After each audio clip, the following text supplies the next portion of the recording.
இஸ்ரவேலுக்கு வாக்குப்படி இன்ப கானான் அழிக்கவில்லையோ?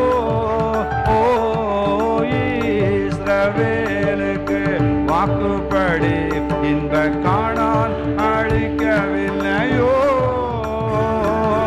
இப்போதும் இவர்களை நிர்மூலம் செய்வதென்று பின்னும் இறங்கவில்லையோ?